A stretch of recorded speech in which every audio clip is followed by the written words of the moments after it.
નવચેતના idea video જન્મથી 3 વર્ષના બાળકોના માતાઓ માટે। દરેક લીડર માતાને પ્યાર ભર્યો નમસ્કાર। કેમ છો તમે બધા?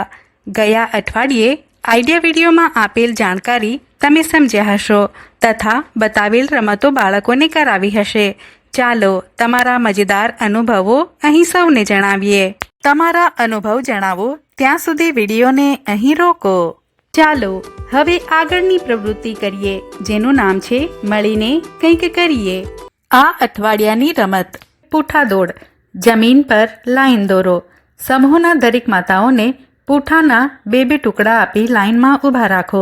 1, 2, 3 કહેવાની સાથે દરેક માતા વારાફરતી ટુકડા જમીન પર રાખી તેના પર પગ મૂકી અંતિમ લાઈન સુધી પહોંચવાનું છે।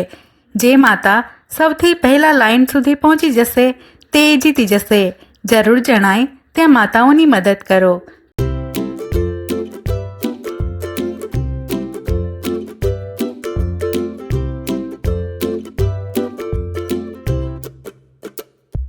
તમારા અનુભવ જણાવો ત્યાં સુધી વિડીયોને અહીં રોકો।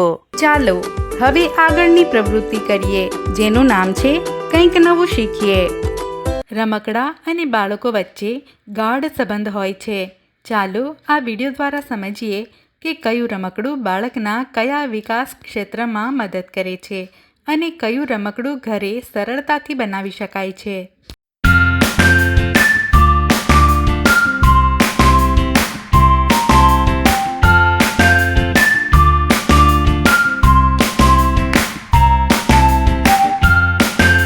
આ જાણકારી સમજીએ ત્યાં સુધી વિડીયોને અહીં રોકો। આ જાણકારીનો ફાયદો તમને કેવી રીતે થઈ શકે છે દરેક માતા વારાફરતી જણાવે। ચાલો હવે આગળની પ્રવૃત્તિ કરીએ, જેનું નામ છે ઘરે જઈને બાળકોને કરાવો। આ રમતો દ્વારા બાળકની ચિત્ર અને પુસ્તકને સમજવાની અને તેના પર વાતચીત કરવાની ક્ષમતા વિકસિત થાય છે। જ્યારે બાળકને રંગબેરંગી ચિત્રો બતાવવામાં આવે છે ત્યારે તે ધ્યાનથી જોવાનો અને સમજવાનો પ્રયત્ન કરે છે। બાળકની સામે ચિત્રોવાળી ચોપડી ખોલો। દરેક ચિત્ર પર તમારી આંગળી મૂકો અને બાળકને તેનું નામ જણાવો। બાળક સાથે બેસો અને વાર્તાની ચોપડી વાંચો। વાંચતી વખતે તેને પાના ફેરવવા માટે કહો, જેથી તે પણ ભાગીદારી અનુભવે। બાળકની સામે વાર્તાની ચોપડી મૂકો। ચિત્ર પર આંગળી મૂકી તેનું નામ જણાવો। બાળકને જાતે પાના ફેરવવા માટે પ્રોત્સાહિત કરો। બાળકની ઉંમર પ્રમાણેની રમતને સમજો ત્યાં સુધી વિડીયોને અહીં રોકો। આશા છે તમે તમારા બાળકના ઉંમર પ્રમાણે કઈ રમત રમવાની છે તે સમજી ગયા હશો। આવતા અઠવાડિયાની મીટિંગ થાય ત્યાં સુધી તમારા બાળક સાથે દરરોજ થોડો સમય કાઢીને જરૂરથી રમો।